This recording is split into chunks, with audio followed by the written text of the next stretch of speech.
and welcome back to episode 32 of the Football Fanatic podcast. With me, as always, Kieran. Are you shaking your head before my introduction was 32. wrong? I'm just amazed you're still going strong. Absolutely, still going strong. Good numbers each week. We took a break last week because of the international break.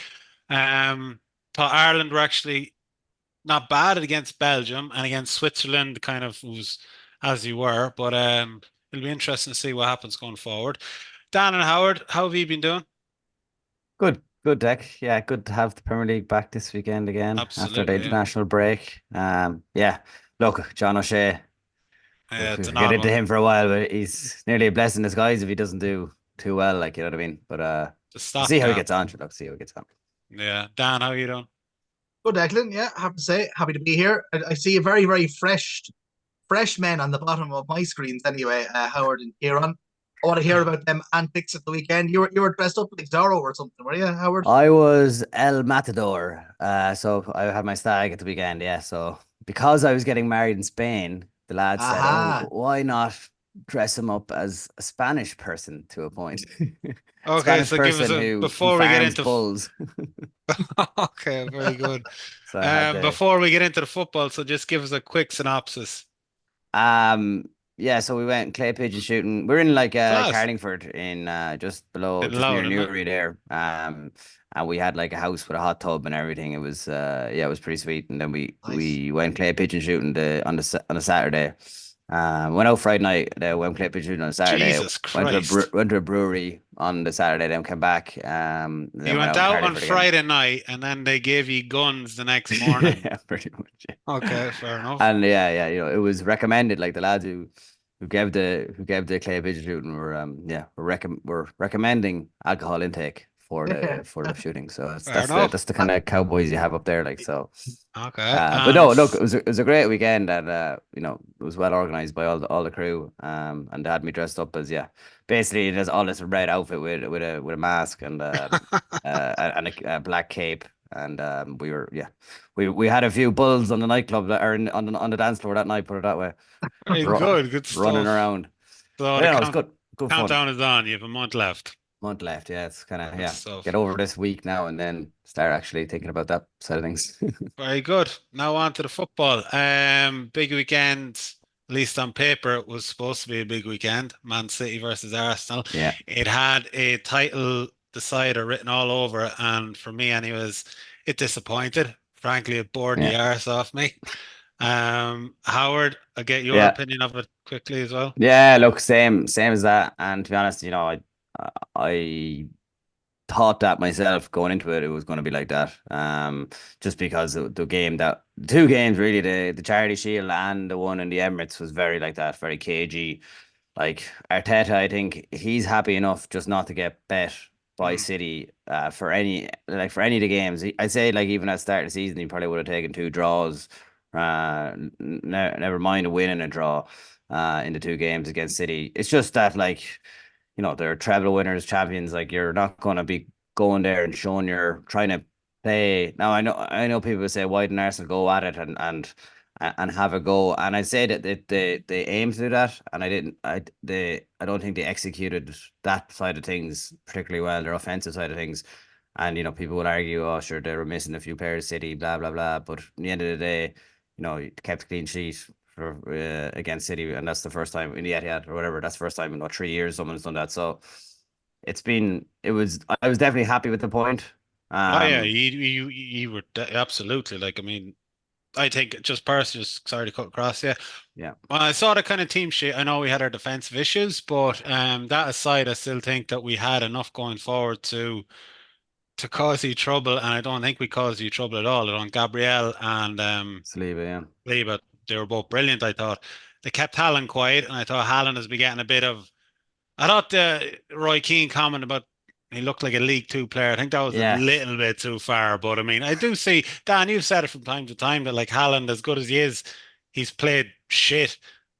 For I in many games. But I just think just still his injury. I think if you actually go and look at yeah. the numbers and what he's done since the injury, I'd picking out the 5 goals he scored against Luton because that doesn't come into this stick out. conversation. No, but just in general, I think if you remember, we watched the City Chelsea game. and he was non-existent in that. He was non-existent in the Liverpool game. I suppose it's the big games, considering his profile, that you'd be expecting him to have the big impact. And I think since the injury, he definitely hasn't looked himself. Even his body language, the way he is on the field. Earlier in the season, he was maybe out, not really in games much, but then he gets the ball and he's finishing chances. But like he's not even getting chances now. He's been like he was completely gobbled up by the centre backs yesterday. I thought Van Dijk did a good job on him, and even Chelsea, who were fucking leaking goals against anyone, but really I thought they kind of nullified him as well. So yeah, there's a small bit of question mark. His League Two comment though wasn't about him as a player. It was about his all-round game, as opposed to his build-up play and being involved in the build-up of, as opposed to actually scoring goals. Because I think if we're talking scoring goals and his record and his numbers, he's up there with the best in the world. So, but I think there is a conversation. I know I said it tongue in cheek earlier in the season that he was having kind of inner Lukaku moments where just everything was bouncing off him. But I do think it's a bit like that for him at the moment. Whatever the story is, when Walter fed into him, doesn't seem to be able to make it stick. But I don't think he's the only problem though with City at the moment. Though there's just something. Yeah, it's not fully clicking as it was, like say last year. Just one thing I picked up on as well, I suppose, he went with Kovacic and Rodri in midfield, and I thought a game like that, where it's like you want to go for it, you want to kind of set a precedent, and you want to make we want to show them that kind of we're very much in this title race, but playing Kovacic very much kind of said to me that we just want to kind of keep possession, contain it, and try and break you down. Whereas I thought, have Rodri there and maybe Alvarez instead of Kovacic. Have Alvarez playing, behind Haaland. Because I mean, Alvarez has been probably one of our better players this season, but for the last few games, maybe since Haaland has come back from injury, Alvarez has kind of he's had a few games on the bench. He hasn't had as much of an impact. And I just thought that was a perfect game where we lacked the spark. We needed more creativity to try and break Arsenal down. Because I mean, defensively they were brilliant, but you know what I mean. He was on the bench with Kovacic playing. Kovacic is good for what he does, but he's not gonna create you chances. Rodri as well, likewise, he's brilliant at what he does, but he's not that creative of a player. And De Bruyne, he was good, but he wasn't excellent. Like I don't think any City player stood out yesterday. Maybe apart from Gvardiol down the left. But yeah, for me, it was disappointing. I think Kanji is a top player. It's a good player. Again, a solid performance. But I mean, nobody stood out for me yesterday. Two great moments for Kanji. Was when Trossard was nearly through, he kind of, it was probably not a great touch from Trossard, but he made it difficult for him to close the angle. But there was another one when Saka was played in and Saka played the ball across. Remember, Jesus nearly got to it. Yeah, he gave Jesus a little bump just before the ball came in, and it threw Jesus off. I thought that was just top notch defending for him. Jesus though, when he got them little kind of moments there, he looked like a Conference League player. If Haaland was a League Two player though, God, he was taking about he was taking away too many touches, but he does that. He does that. It's just like to hit the fucking, and it's like he can't. It's like he can't get it out of his feet for some reason, and he's constantly trying to get it out of his feet. So he keeps dummying it and dummying it. Hold on, I want the neutral view. Sorry, go on. Yeah. You can have the neutral view. I think it was a contest for defenders primarily, and how they nullified strikers. Was Saliba or Gabriel who's getting up in Haaland's face very successfully, and the commentary, at least amongst the intelligentsia of Sky Sports pundits, was that he had rattled Haaland successfully, and I think there's some truth in that. I think that there was a little bit of some heated but kind of couched in very jokes at the time after the game between Haaland and Gabriel, but there was some truth to that during the game, that it was quite feisty, and maybe that was the way to rattle or contain Haaland too. But on the flip side too, I think Jesus was nullified quite successfully by Akanji, and kind of what we're seeing with I mean, it wasn't surprising that this game was the way it was because of previous encounters, but also Arteta is cut from the club of Guardiola, so he was always going to play in a similar way to try and maybe not necessarily go out there and win or overwhelm or defeat City in that sense, but to win the contest, which for Arsenal was a draw. So they will come away happier. I think they lost on their last 7 years to Manchester. So that is progress by Arsenal. Exactly. That's the way I kind of look at it here. It's progress from an Arsenal point of view. At least they didn't get beaten I don't think they played to what they're capable of playing. I thought a lot of time when we won the ball back, we didn't have the confidence just pass a few passes together. Like I felt like we were like rushing it and then we were like kicking it away. Like I thought that fed into the dominance that City had possession wise. And I think they look back at that and they'll probably be like, well, when Wenger used to say played with the handbrake on, I think they were doing a bit of that with regards when they're on the ball. They were a bit nervy. Even like some of Ray's kicking in the first half was atrocious. I thought he kept slipping all over the place. Even Saliba was like kicking the ball away rather than sometimes he'd be brave and playing balls through the lines. They weren't doing that, and that's just like the fear of and the scars that they had from playing in the Etihad, in the years gone by. I think that definitely. But this is a step, as Kieran says, the next step up. Yeah, Get the draw. We've 4 points in the 2 games against them, and then maybe come next season we'll go to the Etihad and we could play with the handbrake off and get a few goals. That's the way I'd be kind of looking at it. But to flip that around for a second and bring it back to Man City's performance was that Mm.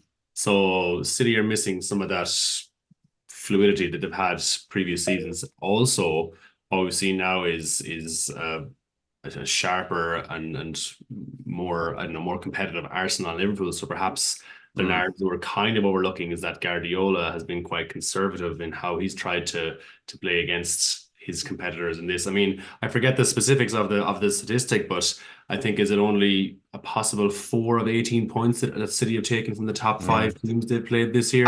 They haven't beaten one. Yeah, so maybe what we really should be talking about is how scared Guardiola is and how he's not up to the task and he just hasn't been able to meet the Terrible challenge. manager. What an asshole. Scared, you're still hungover, man.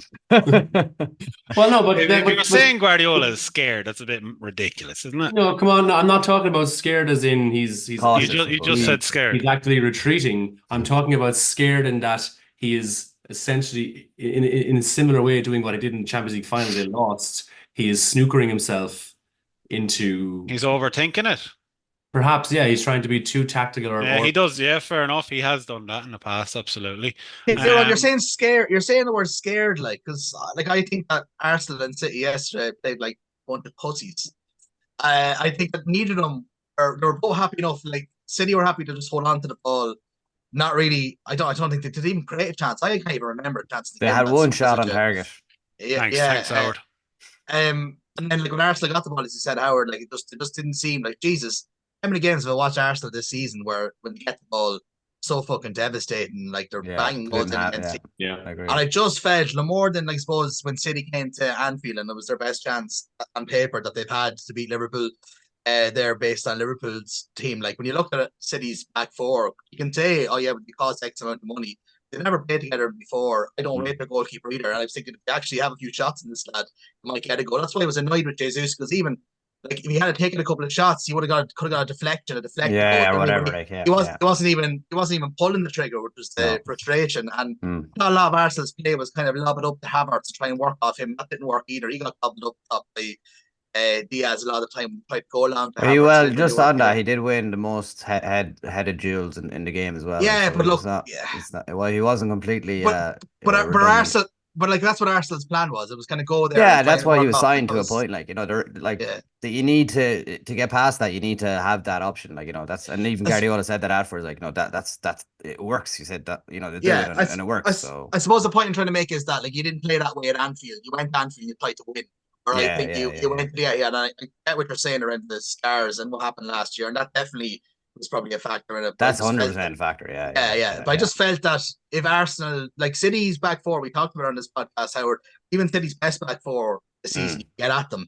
And that was nowhere near their best back four. They brought Enrico Lewis, he ended up playing with the right back. But they just couldn't. They couldn't get at them. But like they couldn't get at them because they couldn't actually take control of the ball at all. You know what I mean? It was just City had the ball, and that was just because they didn't have the confidence to go and actually play. And you're right. But at the end of the day, I personally as a fan, I still if the neutrals looking at it and saying, "Oh, what should I get?" Like, why didn't Arsenal go? Like, it really doesn't bother me. Like, you know what I mean? Like, it would have damaged if you lost, though. It would have damaged. 100%. And also, it would have damaged us in case we met them in the semi-final of the Champions League as well. Like, you forget about that aspect of things. Like, if we got beaten 2 or 3-0 there yesterday, it would have been it would have been curtains for that semi-final if it happened Mm. before a ball is even kicked. I It thought. just it seemed like a game that like had either team won, it would have been a huge Yeah. Yeah. statement and step in the title race. Mm. And again, it was a game that neither team dared lose because it Mm. would have been a huge step backwards in the title race. So Yeah. it's more like as you were, Liverpool were the overall winners. Yeah. And I don't know if you were watching the game before that. So they Yeah. went to, sorry, Brighton went to Anfield and Liverpool won 2-1. It was look two very good goals. I thought Luis Diaz is having a very good season. Salah again. I know there's talk about he had 12 shots, only one went in, but I mean it won them the game. Um, yeah, Roy Keane said Liverpool are favourites now for a reason. I'd agree with that. I think they are favourites, but I just saw, and Dan, you were saying it in the group text as well, that like in the last maybe 10, 15 minutes, it was nervy. Mm. And I suppose that's going to happen to all three teams over the coming weeks. And I suppose Game management was yeah, brutal. it's Fucking well, I brutal. suppose Yeah. what did you make of the match and then the end of it? Yeah, well, like, look, it's amazing because when you look at the three sides, like Liverpool have only kept one team cheat at home their last 12. Do you know what I mean? But they've got like just a ridiculous comeback from behind factor going on this season that it's kind of just keeping them in there. Like, I don't know how many Yeah. times they've managed to do it, but like they are constantly conceding goals and starting slowly, which isn't like them either. Like they used to be always front foot bang in your face, and there's a lot of games this season where they were sluggish and like Brighton. In fairness to them, haven't watched Brighton properly in a while, but I was kind of looking at them going, "Geez, I'm surprised they went through. I know they're missing a few players. Surprised they've gone through such a kind of a rough patch because." Like the way they play, their style of play, I thought they were they quite good were they were against you. they were good, yeah. And as I said there, Diaz Salah again. I think he's very very rusty, but his movement off the ball was very very good. It was just anytime the ball came to his feet, he made a fucking hash of. Like he could easily have had three or He four had a goals hat trick yesterday. there. Yeah, he could have Yeah, had a hat trick. easily. Yeah. I think I But, have to mention McAllister was Mm. excellent. yeah. I Yeah. think the one of the biggest things that's happened to us is the fact that Endo just all of a sudden it started to click with him. He got a lot Yeah. of games in particular in the Europa League, and then suddenly he was getting into the team. A few injuries, kind of with Szoboszlai being injured, and a few other lads like Jones getting injured. But he got into the team, and the balance is so much better. Like you could see that on show yesterday, where Endo was just mopping up everything. He gives the ball to McAllister. McAllister's playing further forward, and you can see why. Like you can see why. Like we signed him for the position that he's playing in now in his performance yesterday. And he's had a few of them recently in the last couple of months where he's come on leaps and bounds. And I think Endo was part of that. It's kind of like it's taking the pressure off the defense side of the game. You get to McAllister, and like there's not many, I don't think, I'm not saying he's De Bruyne, but he's that kind of vision that he can like pick a pass that we haven't had in our midfielders really for quite a while. Like someone that can pick the ball and can find a pass. And he can get around the pitch as well. That's the other thing about him. He can get around the pitch as well. So yeah, I think that even though I think that there's that mentality of like knowing that we go behind, we don't panic, we can come back and we can win. We have players coming back as well. That's the other thing. I think that a lot of the lads that are out injured aren't too far away, and we've done so well without them. So that can only be a boost going into the Yeah. tail end of the season. So, like it was a game yesterday. You would expect Liverpool to have won. To be honest, it wasn't comfortable to watch it as a Liverpool fan. And I thought for large periods of the game, especially that last few minutes, it was frustrating. There was a 92nd minute. It reminds me of, I think it was an Arsenal under Wenger, where they'd have the ball like and they'd be 2-1 up, and it'd be like 92nd, 93rd minute of the game, and they'd be bombing forward. Like there's no sort of like we had like six men in front of the play and lost the ball in like 92nd Yeah. minute. It was just insane stuff.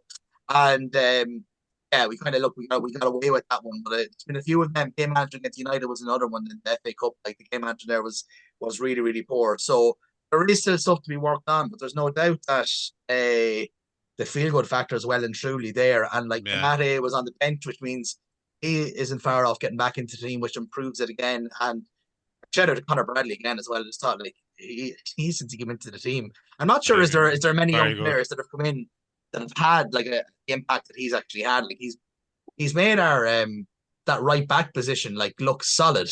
Yeah, no, With fair Trent, enough. with Trent, we just in comparison to when Trent, and I know he was under pressure a bit yesterday, and that side was in the first half, but like second half, he was just on the front foot. I don't know how many times he won the ball back, and he's able to pick a pass as well. So Yeah, it's going to be really interesting. You know, a big game next. I Yeah. think Sheffield United should win, but the big game against United next Sunday. Yeah. It's another game. It's another game ticked off. Another 3 points in the bag. If I can just say, if I can Yeah, just go say ahead. something about the Liverpool performance. I mean, I think what was very clear from the performance was that Liverpool are not scared, and Klopp is not scared.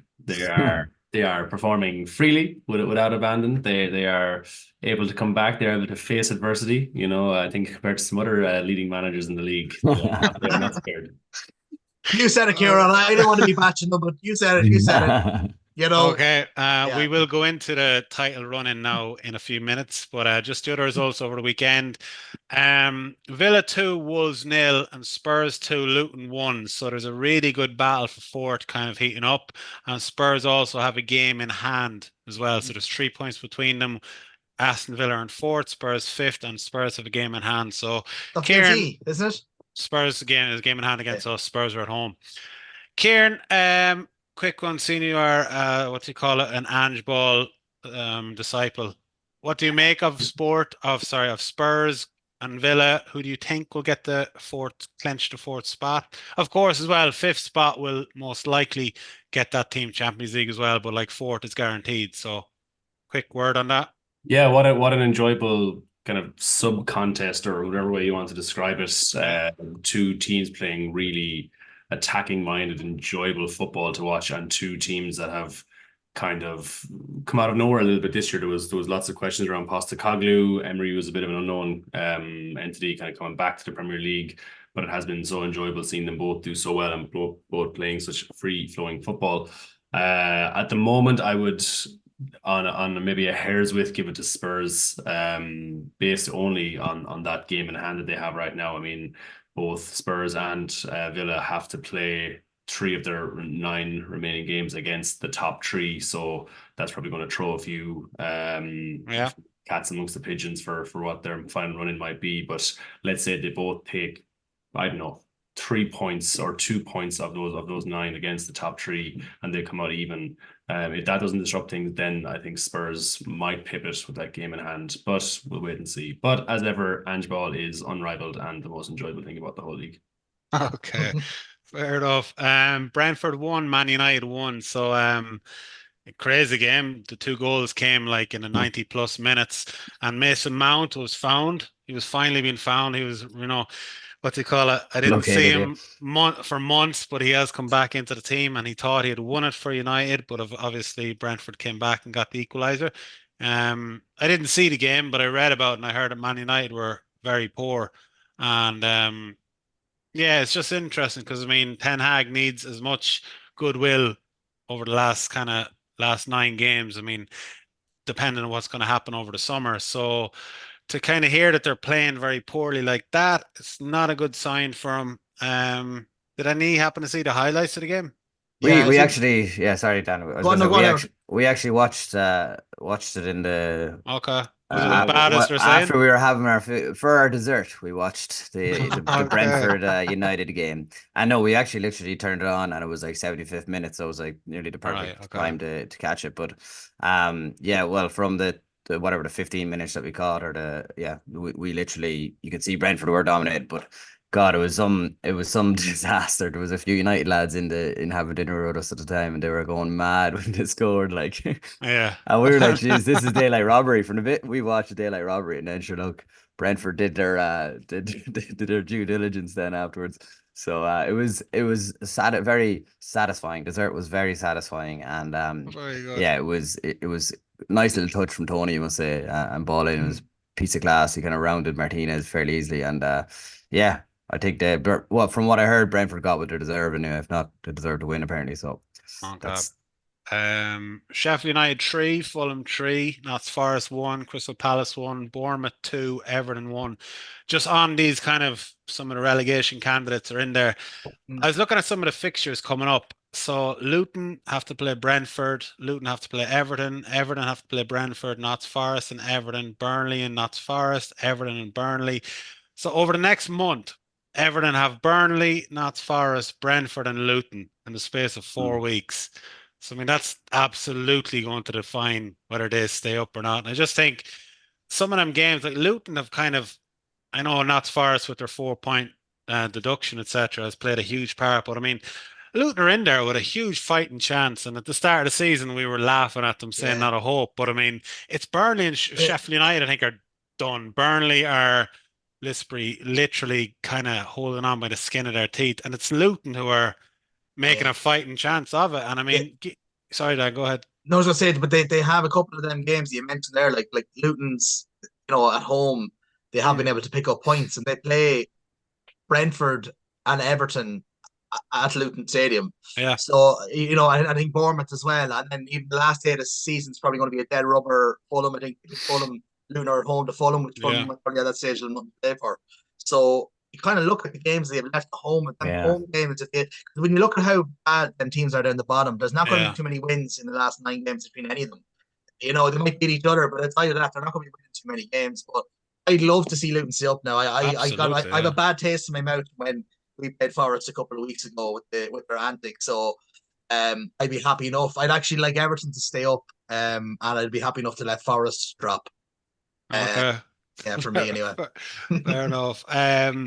Yes, was Kieran I don't know. Do you all agree that Burnley and Sheffield United are done? Oh, 100%. Yeah. I feel Sheffield United might come into a bit of form now in the next game, hopefully. Sheffield United might come into a bit of form now in the next game. Yeah, Chris Wilder. Yeah, he knows what to do. Kieran, what do you think? The stabilizers are finitally off for Sheffield United. Now they can play the football that's in the goals. But like, they're 3-1 up, Kieran. Like, you're 3-1 up against, and it's like Luton. It's not as if the Burnley, the three of them at the bottom, haven't given themselves chances in games. They've been ahead and blown it. Yeah. I think appearing on this very podcast a couple of months ago, I kind of was talking about how little hope there was for Sheffield United, and it's kind of come true. I kind of was interested in my own reaction to hearing on Match of the Day and them talking about, Sheffield United have a lot to do if they have any hope of getting out of this. Now, of course, they have to be impartial and objective and present that side of the story. But I was interested in my own reaction. I was like, well, no, that's totally absurd. They're gone. They're done. They're dead. It's only non-mathematical certainty at the moment.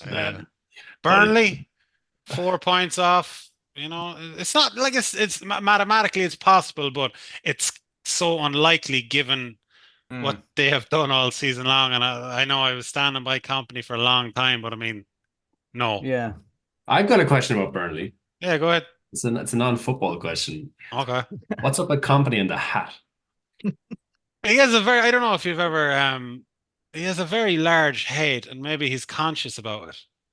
I mean, he just refuses rain, wind, or shine. He's got that baseball cap on. I don't know. He's looking for a way out, I'd say, Kieran. He's looking to get into the hat industry, I'd say. So he's trying to use his fame for maybe a future financial investment coming down the line, I don't know. I just think it's a strange commitment to we've seen people obsessed with getting their gilets in certain managers, but with this guy it's a hat, and I don't know, it's a weird focal point. That's he's hiding from the inevitable, I think. Yeah, and look, Luton, Notts Forest are both on 22, 3 points ahead are Everton, and then Crystal Palace, sorry, Brentford, and then Crystal Palace. So I mean, it's all to play for, and a couple of results could change the whole thing. But I just think, again, on Everton, Everton have Burnley, Notts Forest, Brentford, and Luton all over the coming 4 weeks. Luton have Brentford and Everton at home.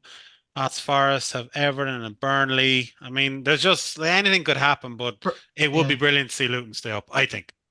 For me, I think it'll be the managers. I'd be looking at more even the teams coming into this stage of the season. So I'd be confident enough that Dyche will do enough with Everton to keep them up. I'd be confident enough that Thomas Frank, I think, as well. I think Brentford would be all right. I still would have a bit of a concern around Palace because it hadn't really. I don't think they got too much of a bounce really with the new guy coming in, new to the league. So I'd still have a question mark over. Is Hodgson's done with Palace, isn't he? I just didn't get any update there. He's done. He's still in hospital. He's still in hospital, but he's done. He's still fired from. Dan, do you have any update on Hodgson from the family? Yeah, no, he's doing well now. He's back on the Workers original, and he seems to be doing well. Okay, very good. Rest of the Uh, results. Newcastle 4, West Ham 3. Dan, you were talking to Ronan over the weekend about this result. What was his commentary or what was his feedback on it? I actually invited him onto the podcast actually, but unfortunately he didn't even have the decency or the respect to message me back. Oh God. I wonder why. Fair enough. On that, what a comeback from Newcastle. And poor Calvin Phillips can't seem to get a break at the moment. I yeah. don't know if you read about Kieran, Ah, did you read about oh this? yeah, I Like he saw got that. on to, he was getting booed and everything by the fans on the pitch, and he gave away a penalty and then getting onto the fecking bus and after the match. I mean, the fans were jeering him and he just gave him the fingers and he was caught on camera giving him the fingers. I mean, just can't it just nothing seems to be falling for him at the moment. And I don't think he's going to stay at West Ham. I think he's going to go back to City in the summer, and then I think Leeds will come back in for him because I If they think go they're. up. I'd Just say I do think they will come up. Yeah. back into the warm embrace of those Yorkshire faithful. It's the only place where he'll Come back, find Calvin. himself. Come back. Yeah. Yeah. Yeah, but We'll And it's treat you that. good. maybe Rafinha too, a totally shock surprise purchase, and that won't happen. But Has there been a worse loan in January? No, it's been bad. I'm sure we could think of one. I'm Yeah, sure I there know. has been, but God, he just Arsenal got Kim Kallstrom years ago, and then that's he right, like yeah. had a back That's right. injury for basically the whole thing. I think he played maybe 2 games, three Hold games. on a sec. Hold on. Has it been worse? Oh well, I don't know if he came in January. What about Arthur for Liverpool last Yeah, season? yeah, but what I'm Oh, he saying is was. he didn't play, so you He can't played say one. like He played one game. I thought. come Did on he he come not? on against he come on against Napoli for like 20 minutes. But like what I'm saying to you is a player's actually come in. I think I think Phillips was to cost City about West Ham about West 7 points. Ham, Like honestly, God, like, man. he's been at fault for a lot. Yeah, so far. Yeah. But And then the I, final, sorry, the final fixture over the weekend. So it's Chelsea 2, Burnley 2. So This is great. very quick one. If it wasn't for Cole Palmer, Chelsea, they're on 40 points. yeah, Yeah, Realistically, Chelsea, if it wasn't for Cole Palmer, they could be a couple points worse off. And they could be, I'm not saying they'd be in the relegation scrap, but Jesus, they wouldn't be far off it, when Uh, I saw that result tech, and then I started laughing, and then when I clicked into it, I started laughing even more because it's like 10 men Burnley, like and then I looked in and it was like, when did he get sent off? Must be like last minute, so it was like 40 a minute. Like he yeah, gets sent off 0-0, and you let Burnley. You can see the 18 shots against 10 men Burnley, yeah. and you can see 2 goals, and and it it's was never just a penalty. like Howard, see it? It was never a penalty, never a or penalty. a second No. yellow. Yeah, No, oh, that was an absolute joke. Second it yellow, was like he literally touches him on the shoulder, and Mudryk falls down with a terrible. Yeah. shocking decision. And like for VAR not even to overturn that or whatever. Was it VAR gave it, or was it the it was over? It was ref gave it and VAR didn't intervene. Was it? I don't know, Uh, but it was a shocking result for Chelsea. It was a great result, a great point for Burnley. Sterling missed Um, another sitter as well in that he game did. as well. He Yeah. did absolutely. Like Mm. whatever it is, like I'd say Chelsea just want this. I know, like they just want this season to be over, but like Pochettino in the summer, just a quick yes or no from all of you. Will he be there in September? Don't think so. No. No. Dan? Um, I think he might be. Isn't there a bit of a change there as well? Is there a bit going on behind the scenes at Chelsea? I don't know whether or not it'll impact much. I think he might be kept there. They're still I in the feel FA he Cup, might are be. they? Yeah, they've But split that City in like the FA that Still Cup. have might the FA Cup, yeah. unless he comes out with some mad result Mm. or a trophy there, and Yeah. I think that's how much he needs it. I think or else I think he's gone. That'd Okay. be my Yeah. take on it. All right, so that was the weekend results, and of course there is midweek fixtures on as well. But moving on to the next segment, is an interesting one, where the Premier League will be won and lost. So just I want to ask a few specific questions here. So for Dan, Howard, and I asked you before the podcast came on just to look at each of our fixtures, do like a prediction for each result, and then give me like the final points tally. So out of curiosity, Howard, who has come out on top in your three? Is it Arsenal? Well, I'd have to do it for Arsenal. Yeah, Okay, I no, thought no, no, I thought no. we'd go through each one like, and we could get We will in a sec, but yeah, I'm just want to know first of all. So you've picked Arsenal to win. yeah. Like I'm obviously gonna I pick them. Yeah, yeah, I've picked City. Dan, you have picked City as well. I Liverpool. think is it? I picked Liverpool, but There you actually, go. Okay. if one of you pussies had a one at the weekend, in my tally, you'd win the league. Yeah. No, and we'll go through it now in a sec. But again, I want to go to the neutral here. This is your new nickname, Kieran. So the three of us have gone for our teams. So I mean, there's obviously a little bit of bias going on there as well. But Kieran, I also asked you to do the exact same, to go through the fixtures for each team, where points be won, loss. And I just want you to come up with your final tally for the last, basically once the season ends. What are the points for the three teams? I think it was at Liverpool on 88 points, so 21 from the remaining 27, I guess. I had Arsenal on 85, I think it was, and City on 86. Okay, so you're going with So Liverpool. Liverpool by Interesting. a hair. But there's also some key weekends there which could change everything, I think. Of course, yeah. Right, so maybe we'll go to each person. So Howard, if you want to give me your final points tally of the three teams, and then we won't waste time going through each individual. Just tell me where I suppose Arsenal might slip up. Yeah, so right. I think look, I think Arsenal have the hardest running out of the three personally. But I think look, if we're gonna need to win the league. I think we need to either beat Spurs or United away. And I think the place where we could drop points is Spurs away. So I have us down for a draw on that. Yeah, I have that one as well. And I think like if we need to beat United in the second last game of the season, I think we can do it. So I would have Arsenal on, I think that's 90 points, I think. Yeah, correct. And then Liverpool, I have them dropping points at United and dropping points. I actually think they could draw against Fulham as well away. I think that's been a tough game for a lot of Fulham. teams. Fulham, yeah. My Fulham, yeah. God, I have Liverpool to drop points elsewhere, but not I Fulham. But know, yeah. interesting, yeah. I think that yeah, the Fulham game they could drop points. And I think the Villa game obviously is screaming out, but I think yeah, I have United and Fulham. I just think like sometimes it's not the teams you think it's going to be. You know what I mean? Of course, yeah. It's one of the other ones. So I have them dropping 4 points. I think between now and the end of the season. So they would Um, end on 86, you say? Is it? well, what's that for? To be Sorry, yeah. So sorry. we would have dropped two and they would have dropped four. So what's that? It's like the same amount but goal difference, is it? Oh yeah, apologies. Sorry, you're right. And City, obviously, you have them coming third. Yeah, City third. Again, I think Spurs away, dropping 2 points, and I think the other game I had, and I don't know if it's gonna be one though. You're clutching really. Um, Palace. I think Yeah, they'll beat Villa. I think Palace away can be tricky, a absolutely. tricky-ish game. So them two fours where you're down to whatever they're not 88, is it? Or whatever that is.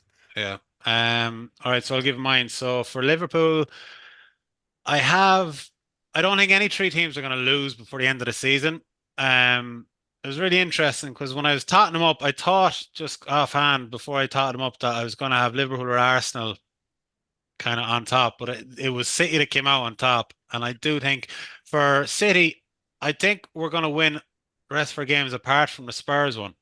Mm. I think we're going to slip up there. I think it'll be a draw, could be a loss. That could have a lot of kind of implications, but that would leave City on 89 points. For Liverpool, I have them drawn at United. I have them drawn at Villa, and I also have them drawn at Everton away. They're all Mm. away games. That would leave Liverpool on 88 points. And Arsenal, I have them drawn away to Spurs and away to United, which would leave them on 88 points. So it'd be City Mm. 89, Liverpool and Arsenal 88. But of all the games, the City games, I do think we're not going to beat Spurs away. And Palace is the other game that I highlighted for just because they are a bit of a bogey team for us over the years. But as you said, Howard, like the games that we've predicted there, we could go like Yeah. anyone could win the games we're predicting that will drop points and we could drop points elsewhere. So on to Dan. What do you think? Yeah.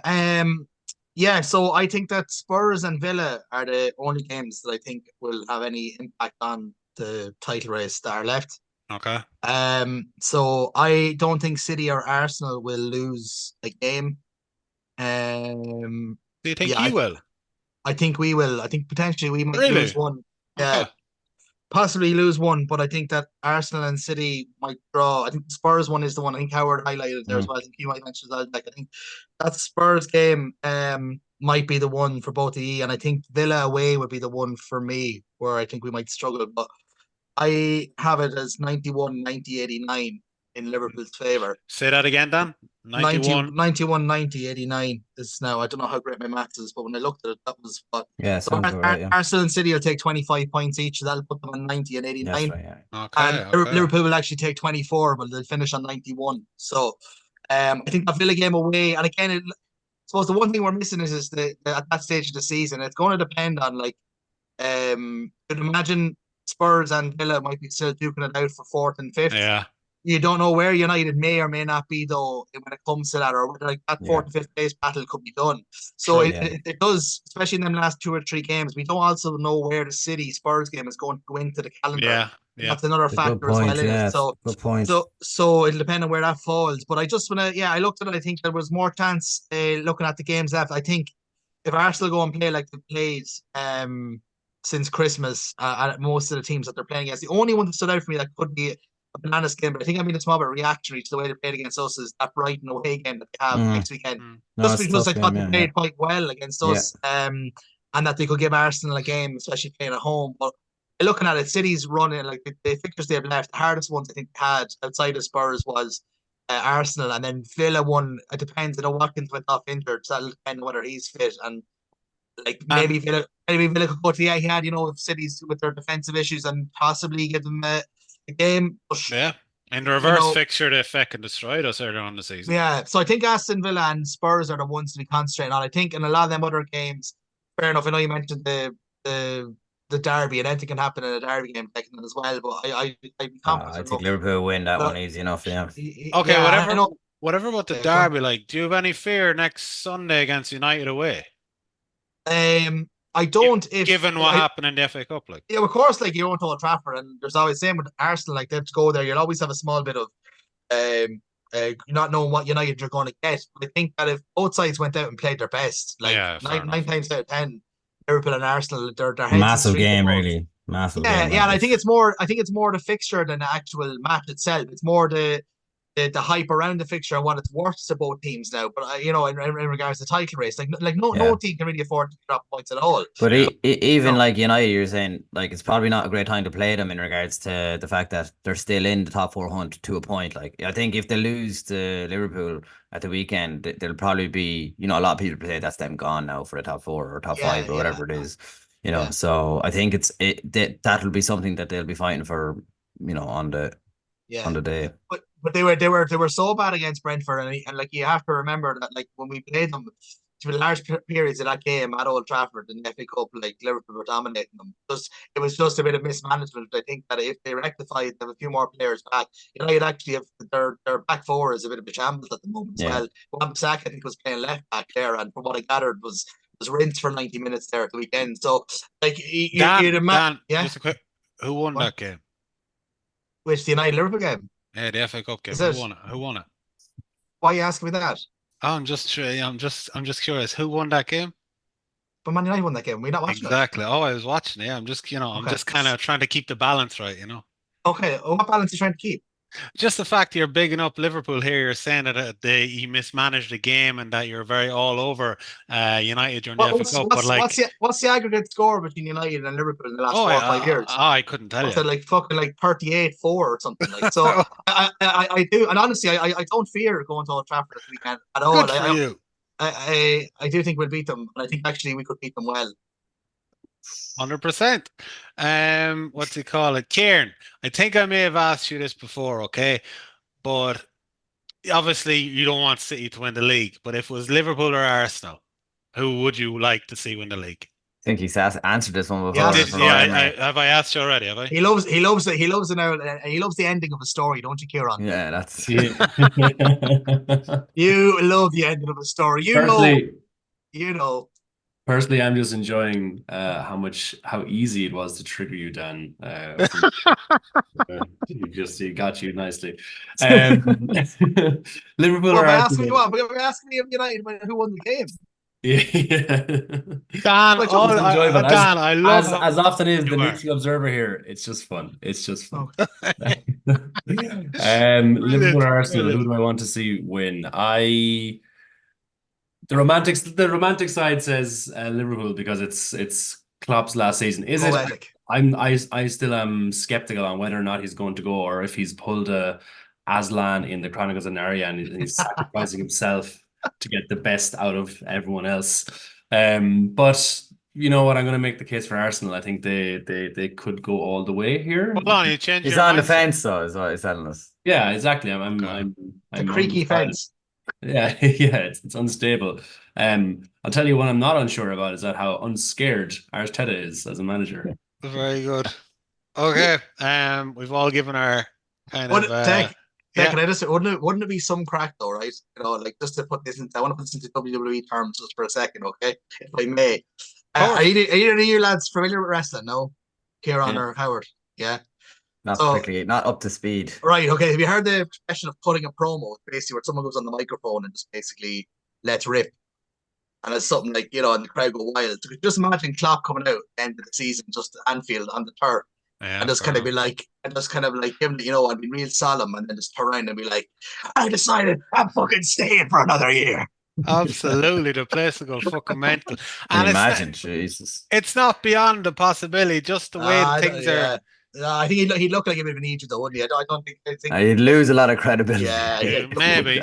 But didn't Ferguson say like he was retiring and then he changed his mind years ago? Like I think it was Fergie is an early. old senile man at that stage. He didn't know if he was coming or going. But sure, Mike Fair enough. Tyson's after coming out of retirement there now, isn't he? So it's possible, I guess.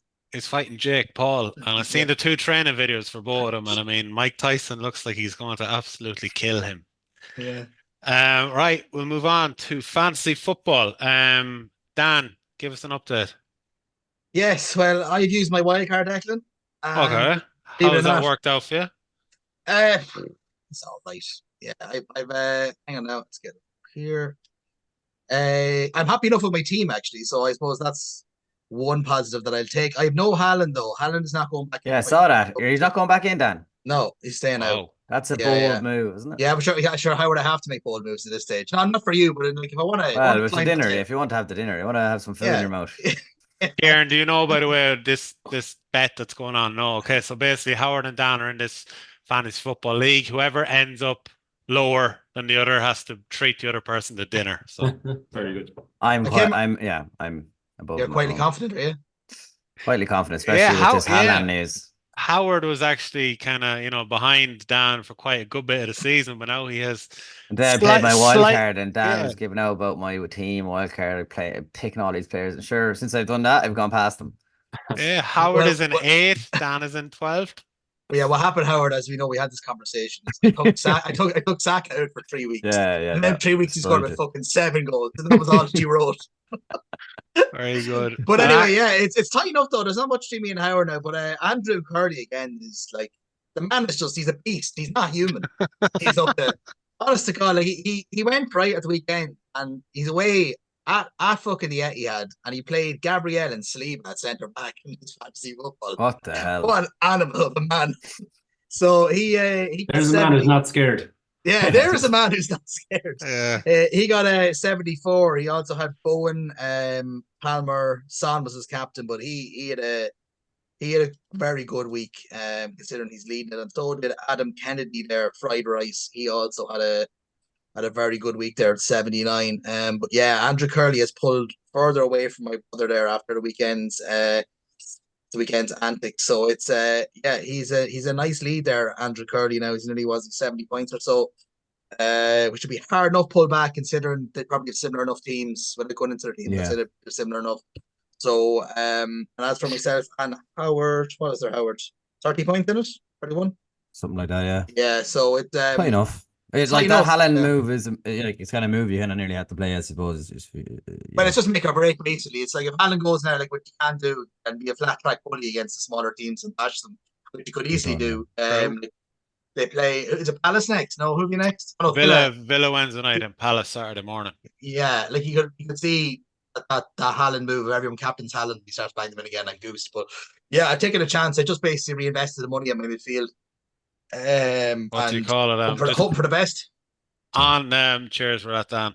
On Andrew Curley, okay. I'm Do you know hoping you're him? yeah, Oh yeah, Kieran yeah. and Howard will be very good friends with him. Ah, okay, yeah. And he's an Arsenal fan, okay. So what's he call it? I woke up this morning to an Instagram message from Andrew Curley, and it was just a clip of Roy Keane saying Haaland looks like a League Two player. And I was thinking, that's like, like, fuck you. You know what I mean? I We need to get him want on the pod. Would he come on? he might come on. He's Kieran in New might have York, a is he, word Kieran? I think he's in abroad. Is he? America. He's stateside, yeah, but I'm sure he'd come on to But we, bask in glory. if it comes tight enough between him and my brother, I get my brother on as well. Just get him on for Absolutely. I want your brother to win this now, just for that little dig that he do. It was uncalled for. But anyways. But he's a big Arsenal fan, is he? He's a big Arsenal Yeah. fan. That's Yeah. why he had Saliba, and because I was looking at it going, how you Gabriel and Saliba. Sure, I didn't even start Gabriel. I had him on the bench. I didn't either. I had him on the bench. Yeah. Okay. That's what we know, Howard. So the final one, so the big three predictions for next weekend. So we have relegation matches and then the big one. So Luton versus Bournemouth, Everton versus Burnley, Man United versus Liverpool. So again, get your predictions in by 10 p.m. this Friday. If you are to predict all three, you'll win match tickets to the Premier League team of your choice. Hasn't been done yet. It is tough to do, but that's why the prize is so good. So Howard, we'll start with you. Yep. Luton versus Bournemouth. Luton at home. I'm gonna go Luton at home, aren't I? I'm gonna go 1-1. 1-1. Okay. Bournemouth are safe now, more. They're on 39 points now. So Yeah. I mean, they're going all right. Dan. Yeah, without Solanke though, they'd be bottom three. Right. Like Jesus, he's maybe one in the summer actually. Been interesting to see with somebody having a Probably little would. of him. I think Probably would. I'd say, yeah. I'll go 2-1 Luton. Very good. Kieran. Oh, Luton are feisty enough. So I don't know. I wouldn't rule out them getting a goal. So I will say, I'll say Bournemouth though. Yeah, 1-2 to Bournemouth. 1-2 to Bournemouth. Okay. Now, a very big one at the bottom for Everton, I suppose, more or less. Everton versus Burnley. Howard. I'm gonna say 2-0 Everton. Okay. Dan, Everton and Burnley. I'll go 1-0 Everton. No, Kieran, gonna be a friend, company, any bit of credit here? This to me has got a 0-0 stalemate written all over it. Okay, and Doesn't do either of them any favors. No, both teams need the points. So, and then on to the big one at the weekend: Man United versus Liverpool. So, Dan, I'll leave you to last. Howard. I'm gonna say 2-2. 2-2. High scoring 2-2. Good man. Kieran. Well, United at home. No, I think Liverpool will burn United. Yeah, I think it's going to be 2-0. Okay. And finally, Dan. 3-1 Liverpool. 3-1 to Liverpool. Okay, very good. All right, so get your predictions in by 10 p.m. this Friday. And again, if you are able to predict 3 correct scores, you'll be going over to a Premier League team of your choice. You'll get 2 match tickets. So that nearly wraps it up for us this week, man. Anything else that you want to add before we finish up? Anything else you saw over the weekend? Ireland related, Arsenal, Liverpool related, Who's going to get there? Howard Stagg related. When will we have a new Ireland manager? I'll tell you what, there was a very intense debate on one of the nights at the Stag where we were very seriously discussing would it be Gus Poyet or will it be Roy Keane, and one of the lads on the Stag who had a few drinks inside him was insistent on shouting Marty Morrissey every 20 to 30 seconds, and most of the lads got that it was a joke, but there was one guy who didn't, and he was like, stop saying Marty Morrissey, we're doing Marty Morrissey, we're doing Marty Morrissey. And it was very effective trolling just to see it in real life. Yeah. Very good. But I mean, he would be a good shout though, wouldn't he, Marty? Of course, yeah, with his eyebrows. What do you call it? Has John O'Shea done anything to warrant being given a crack at it? They already told him he's not gonna, didn't they? Did they? Yeah. Yeah, I think he's out the how they run. Of course, he said after 2 games that he wants it. Sure, why wouldn't he? Sure, Yeah. And look, I still think that there's a bones of a team there to work with, but I just think it's the FAI in a nutshell. It's just been so farcical the whole way through here that they've gone Yeah. from Billy to Jack from fucking. I think they met Keno a couple of times and say they can't afford him. I'd say more than likely is what that came down to was money. But Chris Coleman even turned on the job. It's been really poorly managed the whole way through, and we're being told April now, like, so we're into April that we're going to get a manager, but I don't know, like, who's left that hasn't been named. Like, I actually have no idea who's it going to be. I still think for whatever reason that Neil Lennon could be given a crack at it. I I think know he that's ruled, he not ruled himself popular. out as well, didn't he? Did Though he? he's gone. Okay, Yeah, and they sorry. said they called it the Poyet. He wasn't Poyet was one that did he turn it down as well, Kieran? Yeah. He Poya turned was it down. yeah. And then Di Matteo was in the crowd against I Switzerland, but then saw apparently, that, yeah. but apparently there's nothing in that. I just don't know, like, where'd he go? At You this know? stage, it's not so much the ability of who the manager may be, it's more who is the manager. I think Get somebody in there. that's just it's a who done it, who's Yeah. Yeah, but Right. it's sad when you see though, like when you see the draw there being made, and look, I know was it Wales they were beaten on penalties, weren't they? So they were Poland, lucky yeah. not to be going, but like Scotland, like there's other teams that are there, and you're looking at the teams that have got to the Euros. They're kind of like, just fair enough, we're shy, but there's a couple of them that are in that tournament this year that aren't in any way much better than us, Yeah. that are actually taking part. But yeah, it's sad though. Like it'd be nice to even be in a position to compete. Like we haven't even been in a position for a couple of years to compete Yeah. to get into the tournament. We're kind of 3 games in and out of qualifications for most of the last couple of tournaments. So yeah, look, I suppose time we'll know soon enough who it's going to be. And yeah, I don't know about you though. I just kind of feel that there is some good players there. Like there is something to work with, which I didn't Yeah. probably. Kenny came in. I thought we were really fucked, but I actually think he blooded a few lads that are now getting Premier League, getting Premier League games. So either might be decent this season in the Premier League. That there is something to work with. Like, There's something there, but we just kind of fall down in like central midfield and not having much yeah, creativity. And yeah, I think I agree with you. I remain optimistic, but yeah, I need to see something first. yeah. Fair enough. All right. We will leave it there. And thank you as always, men, for your weekly input. Kieran, thank you for coming back on. And I'm sure we will see you again before the season is out. And we'll leave it there. Lads, thank you very much. Right. Cheers, folks. Have a good week. All right. Cheers, Cheers, lads. folks. Thanks. All right. Hey Cheers, guys. guys. Good luck.